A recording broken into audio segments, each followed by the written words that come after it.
Sabe, a Bíblia tem passagens que nos abraçam e outras que nos confrontam de um jeito bem intenso. E poucas são tão, mas tão sombrias quanto o Salmo 88. Ele é diferente.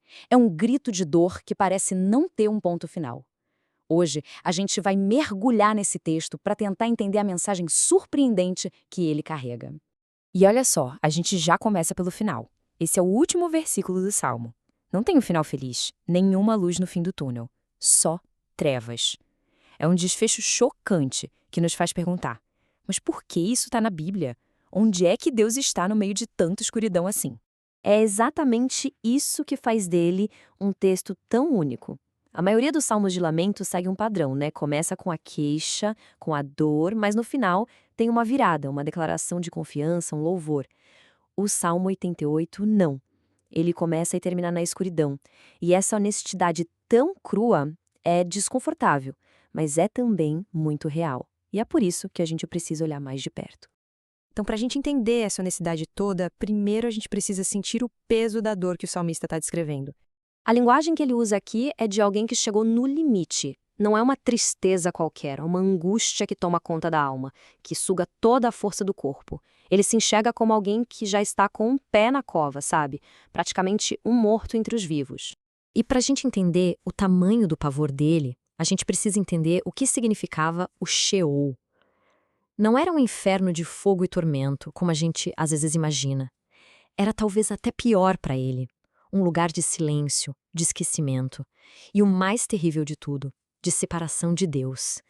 Era esse o maior medo dele. Agora a gente vai para o coração do salmo. Afinal, para quem o salmista aponta o dedo? Quem ele diz ser a causa de tanto sofrimento? E a resposta é surpreendente e bem desconfortável. A honestidade dessa oração chega a cortar. Ele não culpa o azar nem os inimigos, ele olha diretamente para cima e diz a Deus: é a tua ira que pesa sobre mim. É o Senhor que me afoga com tuas ondas. É uma acusação direta que só pode nascer de uma dor que a gente mal consegue imaginar. E essa sensação de abandono por parte de Deus trazia consequências sociais terríveis. Naquela cultura, a lógica era meio direta. Se Deus abençoa os justos, um sofrimento tão extremo assim só podia ser sinal de castigo divino. E isso, claro, gerava medo e rejeição nas outras pessoas. Então, o sofrimento era duplo, sabe? Um ciclo vicioso. Ele se sentia esmagado pela ira de Deus e, por causa disso, era rejeitado pela própria comunidade. Sozinho, completamente só, preso na própria dor, sem ter para onde correr. E é aqui, no ponto mais baixo, no fundo do poço do desespero, que a gente encontra uma coisa incrível. A fé desse homem não aparece em sentimentos de esperança, mas num ato de pura teimosia espiritual, de se agarrar a Deus mesmo sem sentir nada. Então, o ponto central é este: ele se sente abandonado, mas não age como um abandonado. A prova da fé dele não é a ausência de dor, mas a recusa em ficar em silêncio. Ele continua falando, continua clamando para o mesmo Deus que ele acusa de tê-lo ferido. E aí eu pergunto, o que é mais impressionante? Uma fé que nunca questiona ou uma fé que, mesmo feita em cacos, continua a clamar? Ele começa a argumentar com Deus usando a própria teologia da época. Da perspectiva do Antigo Testamento sobre o Sheol, a morte era o fim do relacionamento, o fim do louvor.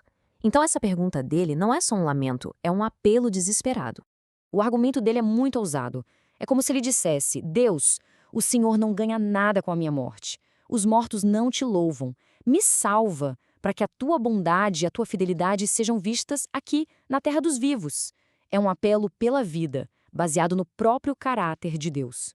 Por séculos, esse salmo ficou ali, como um grito sombrio nas páginas sagradas.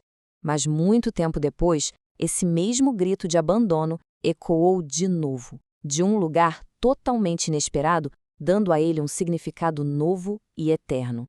A conexão é impressionante, chega a arrepiar, ponto a ponto. O abandono dos amigos que o salmista sentiu acontece de novo quando os discípulos de Jesus fogem. Ser um horror para os outros ecoa na zombaria da multidão na cruz. A sensação de estar preso, esmagado pela ira de Deus, tudo isso é vivido por Cristo quando ele mesmo clama da escuridão: Deus meu, por que me desamparaste? Cristo entrou, de propósito, na experiência completa do Salmo 88. Mas por que ele faria isso? A resposta é o centro do Evangelho. Ele viveu essa separação no nosso lugar.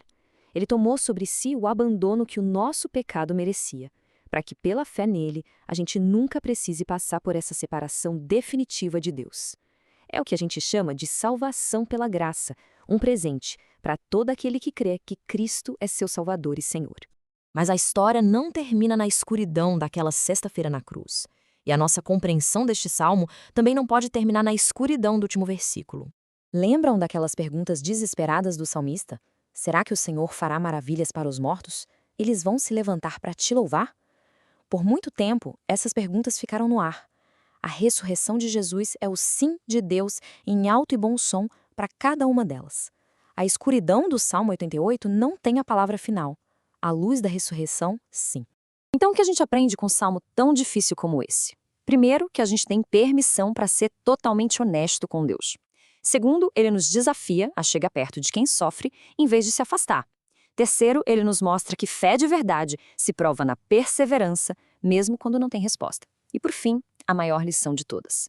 Nenhuma escuridão nossa é tão profunda que Cristo já não tenha atravessado e vencido por nós. O Salmo 88 nos deixa com essa reflexão muito poderosa. Talvez a fé mais forte não seja aquela que nunca duvida, mas aquela que, mesmo lá no fundo do poço, com as trevas como única companhia, ainda encontra forças para sussurrar a primeira frase do Salmo: Senhor, Deus da minha salvação.